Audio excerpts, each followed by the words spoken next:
The Attention Regime, on Mass Media and the Information Society. Sloterdijk's work observed through the lens of current social theory. Peter Sloterdijk is not exactly a social theorist in the ongoing academic sense. One will look in vain in his books for elaborated conceptual arguments, lengthy discussions of the views of canonized social scientists, or the kind of meticulous step-by-step reasoning that tries to convince the skeptic who is already well versed in the matter at hand. Sloterdijk prefers to think fast, and overwhelms the curious reader of his sometimes biting, much more often ironic comments on contemporary society, primarily with well-chosen metaphors instead of dry concepts. Several of his writings do nevertheless address in an interesting way at least three substantial issues within current social theorizing. The first one regards the nature of the social. What is the kind of proverbial stuff societies are made of? As Spharin, the title of his 3-volume magnum opus, already indicates, Sloterdijk opts for a topological approach. In his view, societies indeed consist of turbulent and asymmetrical associations of space multiplicities, or spheres. A sphere is an inner zone that acts as an atmosphere, as a space that links two or more individuals because it is filled with moods or vibes, inspirations, energies, and resonances or sympathies that produce mutual solidarities. The basic component of the social is the dyadic sphere. Thus, Sloterdijk asserts with much gusto against the idea that the social is composed of intersubjective relations between autonomous subjects. A human subject is never alone, but can only exist in the mode of co-subjectivity, as a being that is literally animated by past and actual words, gazes, voices of others. In line with the recent affective turn within social theorizing, and partly inspired by the writings of Gabriel Tarde, Sloterdijk thus points out the importance of non-linguistic forces for a correct understanding of the social. Not that flows of desire, a key expression in Deleuze and Guattari's Anti-Oedipus, and also an influence acknowledged by Sloterdijk, animate social life.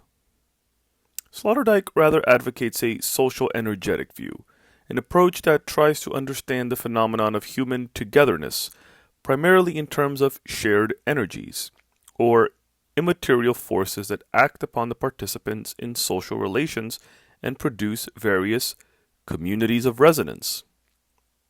The second thread that links Sloterdijk's oeuvre with the current concerns of social theory is time diagnosis, in which kind of society do we actually live nowadays?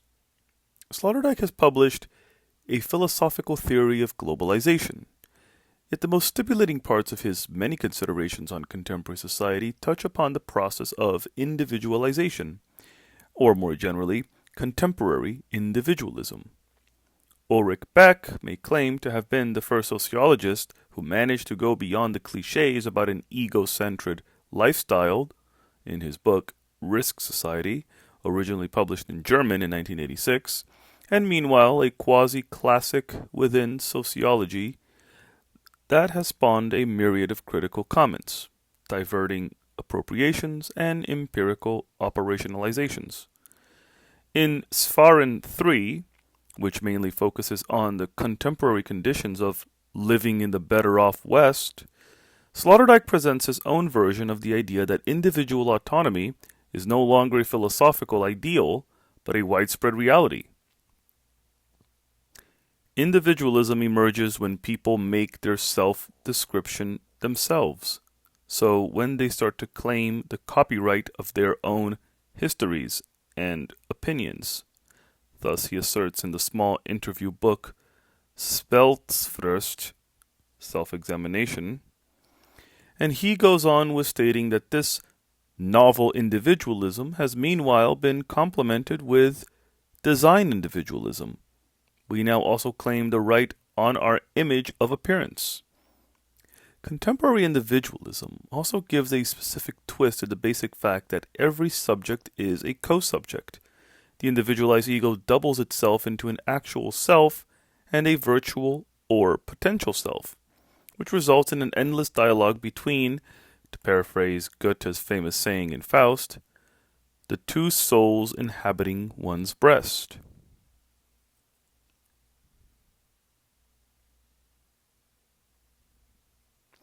The relation with an other thus becomes internalized. The subject literally changes into a co-subject through various forms of self-pairing. The net outcome is a post-social individualism.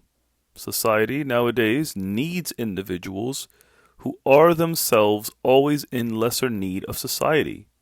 Socialism turned out to be asocialism.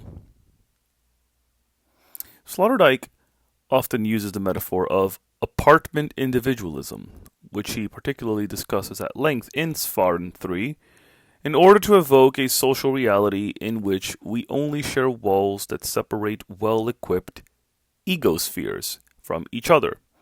The situation of co-isolation is quite comfortable thanks to the communication networks that link every apartment to unknown or known others. The home thus changes into an enjoyable capsule in which the individual, or the couple, with or without children, acts as a communicative sovereign. The dwelling transforms into a zone of immunity, a defensive measure which a territory of wellness is demarcated against intruders and other transmitters of calamities. Yet something more profound is at stake than just the observation that contemporary individualists massively enact the slogan, "My home is my castle." In the wake of the combined process of individualization and neoliberal globalization, the different kinds of spheres that make up contemporary world society also ceased being vastly integrated within an overarching sphere such as the nation-state. The social transforms into foam, also the subtitle of Spherological 3, into an aggregate of microspheres, couples, households, enterprises, relational entities, with varied formats, which, like the separate bubbles in a heap of foam, border on each other and stack themselves above or under each other, without either being really reachable for each other or being separable from each other. Yet, how can such a foaming social acquire a minimum of social order? Which processes may connect, be it only temporarily and in a loose way, the innumerable monadic spheres in today's society? This issue brings us to the third topic that links Sloterdijk's writing with academic social theory. Social synthesis via mass media. Much can be said for the thesis that the question, how is social order possible, is the basic problem of reference of sociology as a distinctive social science. The question has received many answers, yet two lines of thought stand out within social theory. Either a shared core of norms and values, or power acts as the primary medium for the coordination of human actions. Whereas the first thesis goes back to Emile Durkheim, the second, of course, originates in the work of Karl Marx. Sloterdijk follows another track, which is actually doubly articulated and not really explicitly spelled out in his writings. He thus only mentions in passing in Spherological 3 the existence of two kinds of so-called social synthesizes, or mechanisms that ensure a minimum of mutual cohesion among microspheres within today's foaming social. The first one has an operative nature and consists of market relations. In line with this operative synthesis, Sloterdijk stresses in Im Weltenraum des Kapitals the role of money, therefore also of purchasing power, as the primary medium that nowadays gives access to goods, information, places, etc., and even others, since money allows one to be mobile. In a way, that reminds one of Georg Simmel's diagnosis in The Philosophy of Money. Sloterdijk points out the double effect of the still increasing monetarization of the social. Purchasing power corrodes more permanent relationships on the one hand and substitutes them for revocable choices on the other. Money frees from strong relationships, such as the ones with family or neighborhood, and makes many lighter or fleeting, freely chosen social contacts possible. Its social release effect thus goes hand in hand with the release of egoism, at least if one disposes of a minimum of purchasing power. Money stimulates individualization. Again, an idea already put forward by Simmel, and simultaneously operates in ever more domains as the principal coordination medium of the actions of the egocentric spheres within a foaming social. The second synthesis, which brings me to the actual topic of this essay, has an effective and imaginary nature.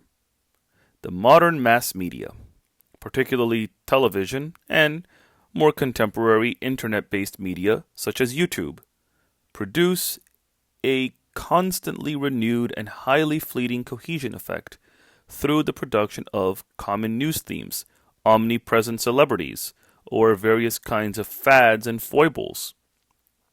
According to Sloterdijk, their social effectiveness has once again everything to do with their effective or energetic impact. Mass media communications excel in hot messages that not only want to arouse a temporary interest, but also try to produce an effective involvement, an urge to take notice and to respond, because one feels emotionally concerned. Thus, images of model beauties arouse jealousy as well as guilt, and political or other scandals elicit feelings of rage and moral indignation. These affective reactions are shared and produce excitement communities within a sometimes quasi-global reach. A telling recent example is the worldwide indignation about the bonus payments for managers, particularly within the financial sector, in the aftermath of the credit crunch that broke out in September 2008. Mass media reports tended to overlook the more abstract mechanisms underlying the crisis, and instead highlighted the exorbitant sums of money going to risk-taking individuals as one of the prime causes of the financial debacle. This created a collectively shared, even global alarm about greedy managers who gamble with our money, that has meanwhile become a cliché in daily conversations. It nicely illustrates Sloterdijk's main point that the mass media produce an instant cohesion by bombarding the foam bubbles that make up the contemporary world society with excitement proposals that may result in an effectively driven common concern. The created outcome is usually not a substantial sociability, but an unstable and fleeting, highly imaginary sociality.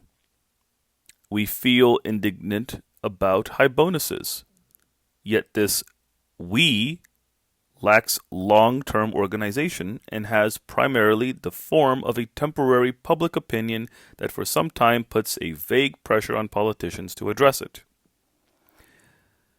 That the modern mass media create an instant integration among dispersed individuals or households is not precisely a new or revolutionary thesis. The idea underlies, for instance, the well-known analysis by Benedict Anderson of the role of the press in the formation of modern nationalism, and can also be found in Nicholas Luhmann's system's theoretical considerations on the mass media as an autonomous function system within contemporary world society. In line with these authors, Sloterdijk highlights the fact that the mass media produced a kind of informational synchronization without which a national sphere or contemporary world society is just unthinkable. They more particularly synchronize the attention of countless ego and microspheres, especially via global news events and musical fashions, thus reproducing again and again a temporary synchronized world. Current events form the formal world language of the synchronous world. They are, by way of speaking, the money of simultaneity, the substance that constitutes the synchronized life of the species. Thus, Sloterdijk concludes, this observation may be correct, yet the creation of current events, and more generally, the instant integration via mass media is based on the previous mobilization of individual attention. Sloterdijk acknowledges this condition of possibility, but does not dwell upon it. He rather neglects the basic fact that in a so-called information society, attention is a scarce good, and therefore the object of a fierce competition between not only the various mass media or different television channels. The very same competitive logic dominates, for instance, the sphere of advertising or the selling of popular music. One may therefore defend the thesis that the synchronization of attention and the concomitant creation of mass publics, and thus also the performative production of various modes of instant integration, is a broader hallmark of contemporary society. This justifies the expression attention regime, as I will argue hereafter. I will outline in the next paragraphs, with admittedly broad brushstrokes, the basic contours of this new regime. At the end of the essay, I shall return to Sloterdijk's diagnosis that the instant integration via the mass media, or the synchronization and aggregation of individual attention, is primarily an effective matter.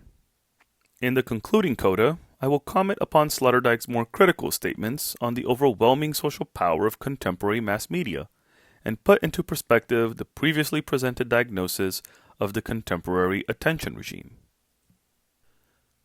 From the information society to the attention regime. Since the introduction and the all-in-all improbable spreading tempo of the internet and other forms of digitally networked communication during the 1990s, it is no longer sensational news that we live in an information age, or an information society. It is questionable if this is still a univocal blessing, as could still be assumed without much argument by the initial optimistic rhetoric of the information highway and the information economy. Thus, one of the most heard lamentations nowadays is that we are drowning in an endless sea of information. The complaint may be followed by a demand for more reliable information filters or selectors, yet it also suggests that something more substantial is missing than proverbial life buoys or solid navigators. Not that we are just lacking time, since that is also true in the many other domains that confront us with a plethora of attractive possibilities, such as the sphere of leisure or the arts. From the point of view of current information possibilities, which are vast and also constantly renewed, the principal scarce good is the amount of attention available to an individual or within an addressed target group. The polyglot social scientist Herbert Simon was one of the first to point out this inverse relation between information possibilities and attention. In an article published in 1971 on Designing Organizations for an Information-Rich World, he unfolds the observation that a high supply of information unavoidably results in a scarcity of the attention that every information use, per definition, consumes. The reception of linguistic, visual, or other information indeed asks for a minimal of psychic attention. Without it, no transmission of information takes place. A complex or information-rich world, therefore, automatically produces an unintended chronicle imbalance between the offered information possibilities and the individual or collective capacity to notice them effectively. Or, as Simon succinctly asserts, in an information-rich world, the wealth of information means a dearth of something else, a scarcity of whatever it is that information consumes. What information consumes is rather obvious. It consumes the attention of its recipients. Hence, a wealth of information creates a poverty of attention, and a need to allocate that attention efficiently among the overabundance of information sources that might consume it. The notion of information society actually refers to an inconceivable mass of information possibilities that are continuously in want of their realization. Precisely this change of potential or virtual information in actually consumed information necessitates a minimal attention from the side of one or more individual receivers. Without the coupling of at least one human consciousness to a public-oriented information source, such as a website, the latter's digital data do not acquire an informational or communicative value. Of course, information is also exchanged between coupled machines, for instance, between the computers that are mutually wired within a digital network, hence my use of the expression public-oriented information source. It is thus the individual noticing of potential information that ensures the creation of actual information. In short, not the sender, but the attentive receiver produces actual information. Or as Nicholas Luhmann has it, the receiver rounds up the utterance of information since her or his attention and selective understanding transforms the uttered information into a communication with a particular information value. Thus understood, information is not only observer-dependent, but also an unrepeatable temporal event. Using or consuming information indeed differs from learning, or the building up of an individual memory that selectively stores information through its repeated consumption. Particularly mass-mediated information is usually not stored, but simultaneously produced and used up in the act of its reception. Within the sphere of public-oriented information sources, the realization of information possibilities, or the creation of information values, is synonymous with their destruction. Witness the well-known saying, "Old news is no news." More generally, the renewed observation of already observed information is mostly non-informative, since it no longer operates, in the famous phrase of Gregory Bateson, as a difference which makes a difference. Except when one is learning in the broad sense, so, including for instance the memorizing of a song through repeated listening, recurrent information does not surprise any longer, and is experienced as boring.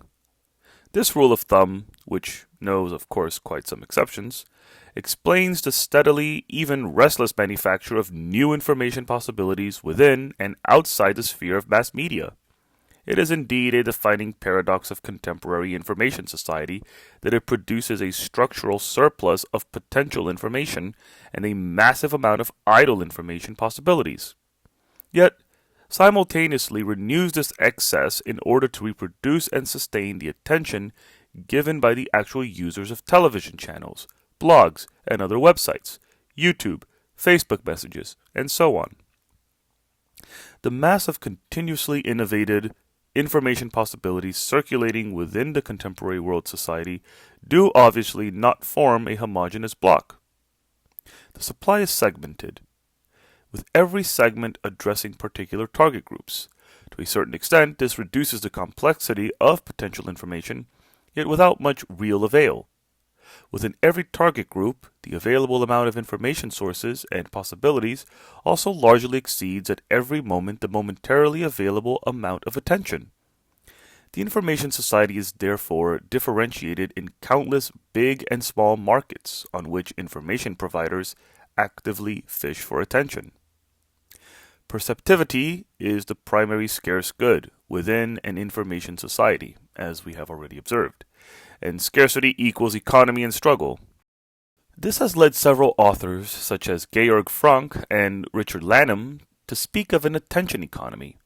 Given the importance of the mobilization of attention within nearly all societal domains, varying from the mass media over the vast domain covered by the notion of consumer culture to the once sacrosanct sphere of the arts, the expression attention regime may be the more apt one. With this notion, I particularly want to highlight the crucial significance of raising attention for the current functioning of the different realms of communication that make up contemporary world society. I concur with Luhmann that the latter is differentiated into various subsystems that consist of self-referentially enchained communications, and they all commit themselves to a specialized societal function. Thus, whereas the economy is composed of payments that make possible future payments, the political subsystem focuses on the preparation, manufacturing, and implementation of binding decisions that necessitate new binding decisions, and the domain of education concentrates on the transmission of specialized knowledge via pedagogical communication. Yet, what Luhmann rather underrates is the simple fact that the selling of commodities, the obtainment of votes that may be translated into political power, or an effective learning process demands a minimum of attention from the side of consumers, citizens or students, respectively. This perceptivity is usually not given, but has mostly to be raised, even actively produced, and competed for from the point of an individual business company, a singular political party, or the poor teacher who has to instruct rapidly distracted pupils. The attention regime and contemporary capitalism. Notwithstanding my principal reserve, the notion of attention economy undoubtedly points to a crucial shift in the functioning of the economic system. Attracting attention has become an essential economic activity, and, on many markets, even the prime one, because it conditions the possibility to realize economic value. Within a competitive information economy, indeed reigns the famous dictum of Bishop Berkeley, esse est percipi. What is not perceived does not exist. This new reality principle permeates ever more markets, also those that have no immediate link with the direct production and consumption of information.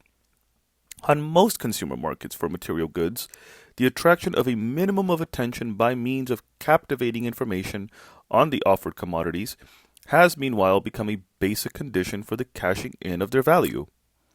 Design tries to enhance the visible or palpable noteworthiness of products, and accompanying advertisements attempt to capture attention by means of images and slogans.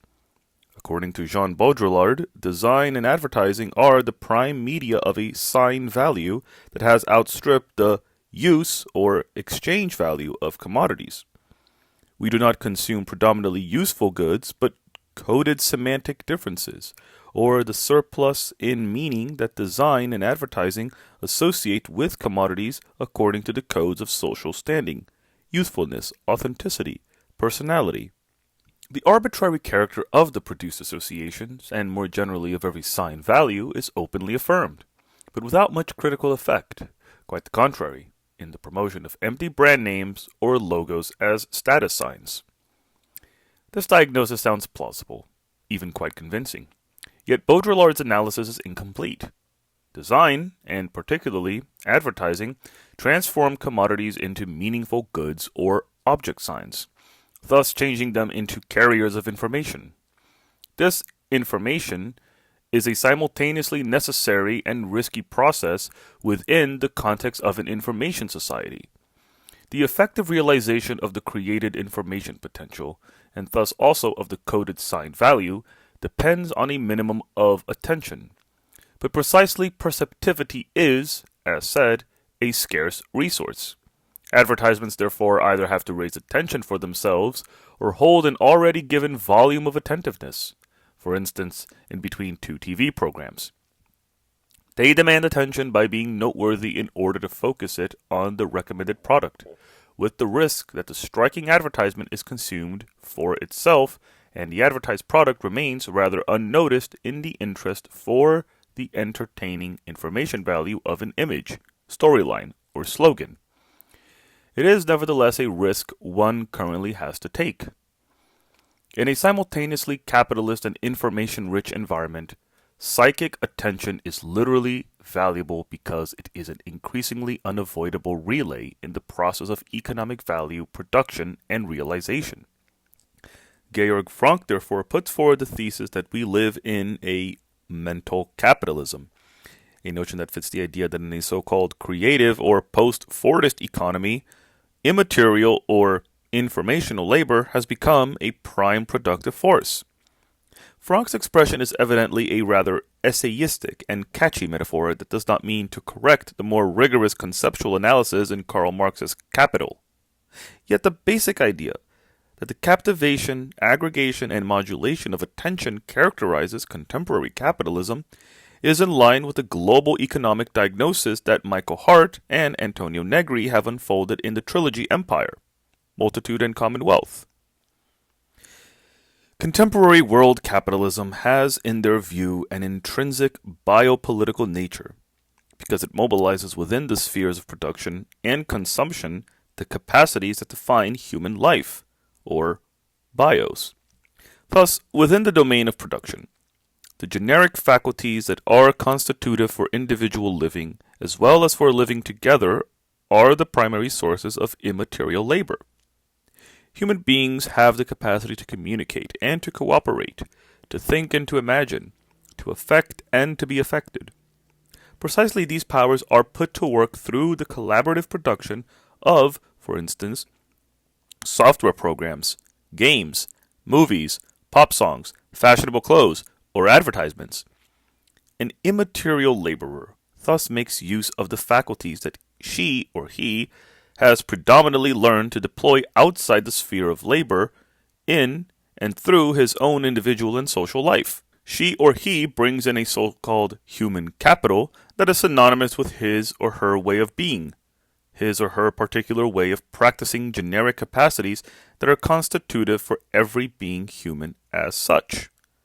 Hart and Negri therefore argue that the current passage in capitalist production is moving toward an anthropogenic model, or, in other words, a biopolitical turn of the economy. Living beings, as fixed capital, are at the center of this transformation, and the production of forms of life is becoming the basis of added value. The creative commodities indeed also appeal to generic human faculties for their consumption. Immaterial or cultural goods incessantly captivate, direct, and co-structure the human capacities to feel, to communicate, to think, to fantasize. Consumption practices nowadays particularly depend on the generic capacity to be, in an always selective way, sensory and physically attentive, or to experience and observe selectively the potential information in one's environment. Biopolitical capitalism permanently exploits and manages this basic human faculty within the sphere of production, and constantly tries to do the same within the sphere of consumption. Like most of the other writers who are working within the tradition of Italian autonomous Marxism, Maurizio Lazzarato is a notable exception, Hart and Negri rather tend to overlook the central role of perceptivity in the contemporary cycles of value creation and realization. This strikes all the more because they again and again emphasize the intrinsic relationship between the generic capacities that define human life and post-Fordist or postmodern capitalism. Something may be learnt here from Karl Marx's Capital, after all, one of the principal sources of inspiration of Hart and Negri. Marx defines the exploitation of labor as the difference between the actual time during which one produces value and the time needed for the reproduction of one's capacity to labor.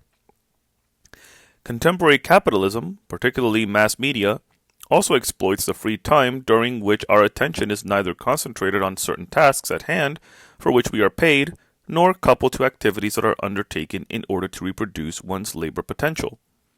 It is no small thing that it tries to command our capacity to be perceptive within the sphere of leisure, in the strict sense, via an endless offer of strategically produced images, sounds, words, design goods, etc.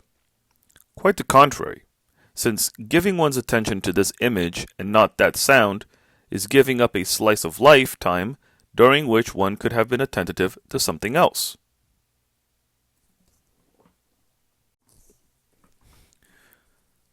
The performativity of the mass media. The struggle for attention is undoubtedly the fiercest and therefore also the most visible within the sphere of mass communication. In the broad sense, so including for instance advertising and YouTube, the mass media indeed lead the way into the competition for attention, since the reproduction and the collectivization of attention is their prime reason for existence. Georg Frank therefore rightly argues that a communication medium transforms into a mass medium from the moment it starts to offer, in a calculated way, information possibilities in view of the captivation, aggregation, and modulation of attention. Newspapers and magazines, radio stations and television channels, or more recently, internet sites, are all primarily engaged in the reproduction of the highest possible volume of collective attention. A reading or viewing public just equals a specific amount of attention, which is, for that matter, also true of the public for a performance or an exhibition. Mass media organizations generate a particular quantum of collective attention, e.g., 1 million viewers during prime time, and sell it to the suppliers of advertisements. The obtained revenues allow them to distribute potential information freely or under cost price. But the indirect financing via commercials, of course, weighs on the offered communication possibilities. Particularly, commercial mass media organizations most succeed again and again in the mobilization of a satisfying amount of attention, since otherwise the revenues from advertising will dry up. Since the advent of advanced liberalism and the growing regulation of state-funded institutions according to the model of the market, this rating logic has come to dominate the functioning of many publicly funded organizations that are active within and outside the sphere of mass media as well. They are thus also under the pressure to offer information that is public-friendly, and often use expression that may actually conceal the performative nature of the attention regime. The notion of public friendliness suggests that a public or an audience already exists before the active creation and aggregation of a certain amount of attention. As a matter of fact, it is precisely produced through the latter activities. A public is indeed not an already existing collective of individual consumers who are addressed according to presupposed needs or wishes. The mass media are rather performative producers of various publics within the mass of individuals, or in Sloterdijk's vocabulary, within the foam of egocentric spheres that make up contemporary society. With or without audience or marketing research, they offer information possibilities to general target groups that are, most of the time, statistically delineated in view of a logic of attention maximization, thus producing again and again a particular audience. The constructed public may remain relatively stable over a certain period of time, yet this stabilization is also the outcome of a constantly renewed effort to raise attention within a highly competitive environment. In short, a public is first and foremost an attention community. It has no substance, no shared values or norms. It just consists of the captivated, aggregated, and modulated attentiveness of a certain number of individuals. Their receptivity is effectively coupled and synchronized during a particular period of time to a particular information offer. We nowadays all belong to various kinds of attention communities, often without realizing this. Thus, the individuals who simultaneously use a website form an attention community, and this without any mutual communication. The same is true for the geographically dispersed masses of TV viewers. Day after day, evening after evening, they are brought together in attention communities that are continuously constituted anew, with shifting borders and in changing numbers. For the involved television stations, it comes down to an incessant struggle with daily winners and losers. The principal means deployed by mass media to captivate, aggregate, and modulate attention are well known to every average media user.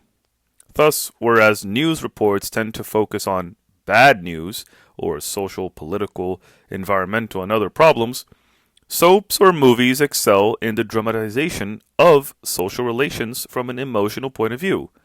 We have meanwhile also become used to the various sorts of physical and psychological pornography that dominate talk shows, human interest programs, and reality television.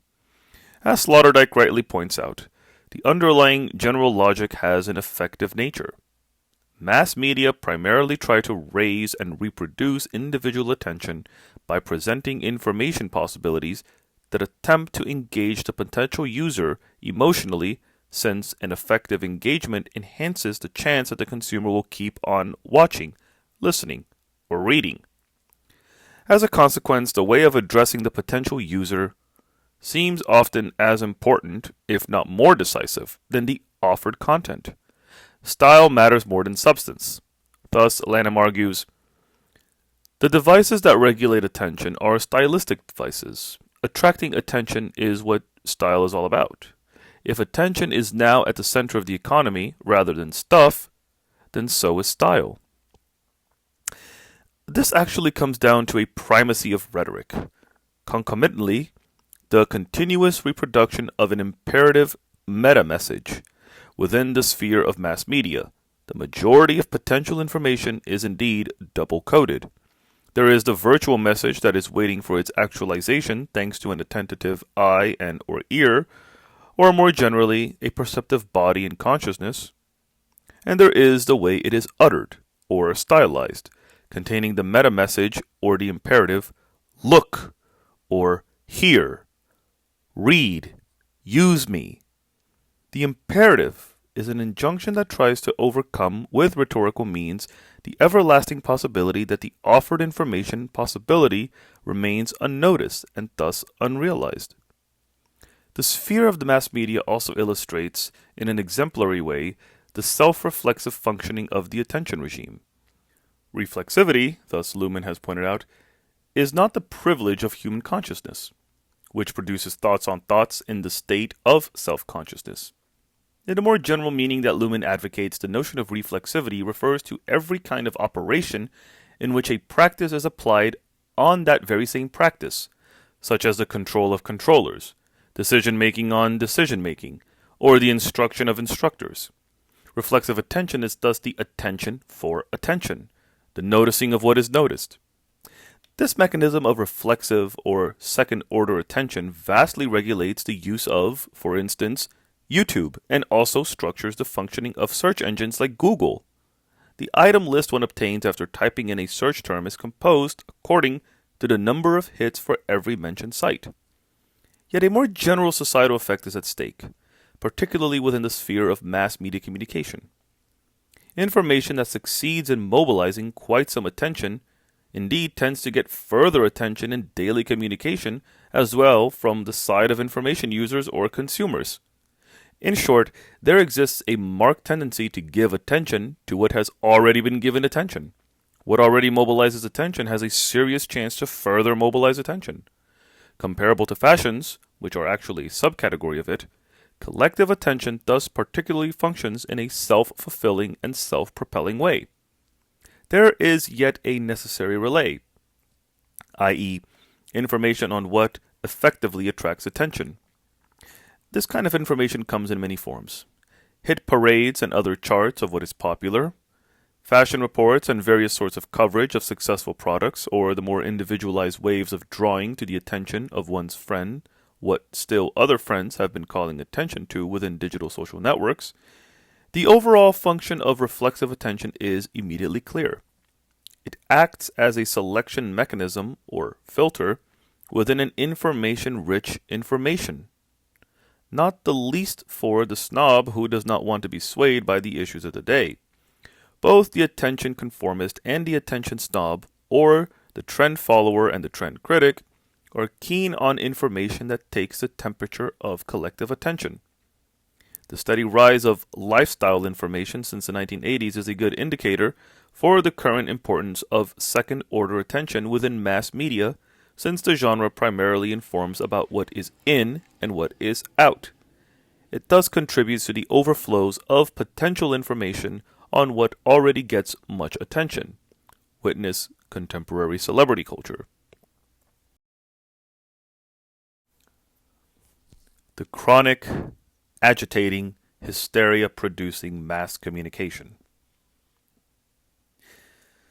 The production and reproduction, and particularly the aggregation of the attention dispersed over many individuals, is nowadays one of the primary forms of being together, or commonality.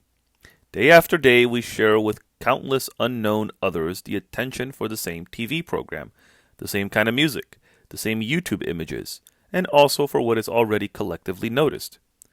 The proverbial power of the various mass media, as well as their central position within contemporary information society, has indeed everything to do with their ability to synchronize the attention of a myriad of individuals and other egospheres, thus temporarily creating a common sphere.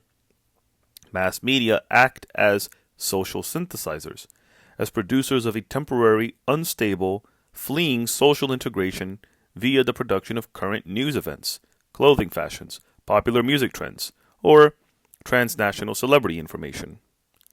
This brings us back to the writings of Peter Sloterdijk, who couples the synthesizing function of the mass media to his portrait of the better off parts of current world society as a foaming social that consists of self-centered bubbles or microspheres. In Die Verachtung der Massen, The Contempt for the Masses, and Sphären 3, he distinguishes the synchronically connected mass, or mass media publics, from the collected mass that is physically brought together in a sports stadium or during a political rally. Nowadays, big conference centers still act as mass collectors. Yet the postmodern mass is primarily a media mass. The heydays of the collected masses lie indeed behind us. They were intrinsically linked with the political mobilization of the masses in totalitarian regimes, particularly by means of public manifestations during which the political leader addressed the physically collected mass. The networked or connected mass is everything but political and also non-hierarchical. The star is not a leader. The completely mediatized society vibrates in a state in which the millions no longer can appear in a gloomy, condensed, furious way as an actually gathered totality, as a conspiring, crowding, and bursting out collective life substance. The mass rather currently experiences itself only in its particles, the individuals, who give themselves over as elementary particles of an invisible commonality precisely to the programs of the mass media, in which their mass character and commonality is presupposed. Sloterdijk concludes. In order to attract and grip attention, mass media create a permanent agitation by spreading bad news, gossip, or must-see cues. They produce synchronizing hysterias and homogenizing panics in view of a minimum of tension that can raise and sustain attention. The net outcome are self-stressing ensembles, or excitement communities. The virtual bodies of the big social ensembles are integrated via stress mimetic mechanisms, thus Sloterdijk asserts. In their interior flow energies of the kind that I baptize discrete panics or micro and macro epidemics. A striking example of this sort of media-induced epidemic is the already mentioned reporting on the financial crisis, which resulted in a worldwide gulf of moral indignation on the greedy, risk-taking behavior of traders, bank directors, and other leading financial actors. If we follow Sloterdijk, the case illustrates a more general revolution. Since the end of the Cold War, the economic sphere has replaced the political East-West opposition as one of the principal themes with which the various mass media continuously try to pump up the volume of aggregated attention. Collective stress is nowadays pretty often produced through alarming reports on the outcomes of worldwide competition, for instance, between Europe and China, and by means of jealousy eliciting stories on financially successful individuals who are often also bright and beautiful. Since 9/11, the stress-inducing headlines on economic topics have been joined by the fear of religious terrorism and the worries about Islamic fundamentalism, because the threat of Islamic terrorism puts the attacked collective virtually under stress. It contributes to the coming into being of the feeling within this collective, and this, notwithstanding the recently again hugely increased differences, that one participates in a real community of solidarity, that is to say, in a survival unit that fights for its future. I sympathize with Sloterdijk's predominantly energetic approach of contemporary mass media and his strong emphasis on the effective nature of the instant integration they produce among the uncountable, ego-centered microspheres that make up the foaming social. His view is indeed a healthy antidote against the still overriding stress on the cognitive or cultural power of the mass media within current media studies and in most social or cultural theorizing on mass media. Yet in these scattered remarks on the functioning of contemporary mass media, Sloterdijk also tends to aggrandize their emotional or energetic impact and to underestimate the framing power, or the reality-defining impact of television, the press, and other media. He acknowledges that the constant exposure to media messages that appeal to a same we, such as a nation, has real social effects. Nevertheless, Sloterdijk principally sticks to the thesis that the content of the distributed information is of a much lesser importance than the produced emotional outcomes, such as collective stress, effective involvement of innumerable individuals, or the kind of contagious excitement that connects a dispersed mass of individuals who consume alarming information on an economic or political crisis. That mass media communication can also frame in an often biased way the dominant view on particular issues, such as immigration or Islam, is thus rather neglected. Overall, Sloterdijk opts for an approach that deliberately goes against the grain, against the tradition of the Enlightenment and its critique on the one-sidedness and cliché character of mass-mediated information. That is not to say that he does not criticize at all the latter.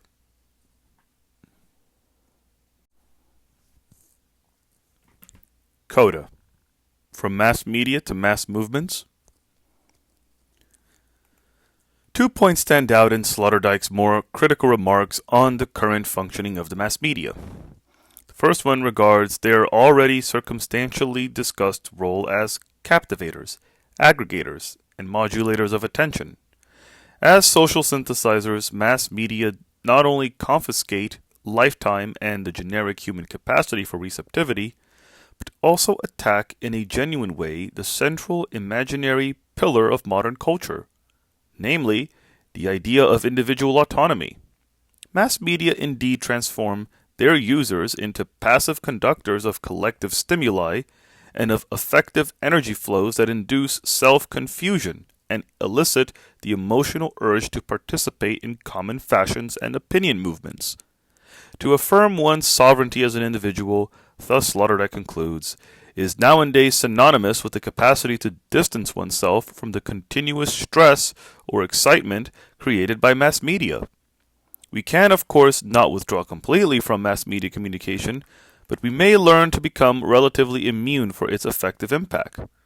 The challenge is thus to change ourselves from passive channels or intermediaries into active breaks or embankments of opinion flows, fashions, and all other sorts of mass-mediated panics and epidemics. If we succeed in doing so, we will also become, again, angels in the literal sense of the word, individual messengers or transmitters of information. Sloterdijk's second point of critique vis-à-vis the mass media is precisely that they colonize the ontological capacity of human beings to act as receivers of otherness, and therefore to function as media themselves, as active mediators or translators of traditions, shared experiences, or retrieved information. The mass media parasite on this capacity and simultaneously deafen it. They transform us into echo chambers of their stories, thus eroding our potential to tell our own stories or to transmit the stories told by fellow human beings. In short, they communicate for us and thus corrode our own faculty to communicate. The idea that the mass media usurp the potential to communicate and produce a mass of attentive individuals who passively contemplate communication instead of speaking up themselves is not a new one. Guy Debord already voiced in 1967 this critique of massive self-alienation in the sphere of leisure with a difficult-to-beat sense for dramatization in his meanwhile classic diagnosis of the Society of Spectacle. 1 year later, Michel de Certeau described within the May 1968 movement a reverse tendency. He spoke of a capture of speech that would have long-lasting effects. In line with the ideas of Debord and other situationists, Desserteau analyzed this reappropriation of the faculty of communication as a collective outburst in which the participants partly reused or deployed with different accents the imposed language and vocabularies of the mass media. Their recovery from a general communicative insomnia was not synonymous with the invention of an own language, but rather came down to a creative play with the cliches of mass media communication, such as system, capitalism, domination. Desserteau's analysis may be flawed by his position as an engaged witness of May 1968, but it nevertheless sensitizes for the possibility of collective movements that simultaneously go with and against the effective attention flows created by mass media. Precisely this dialectical interplay between passivity and activity being spoken by mass media and to speak up as a mass is nearly absent in Sloterdijk's considerations.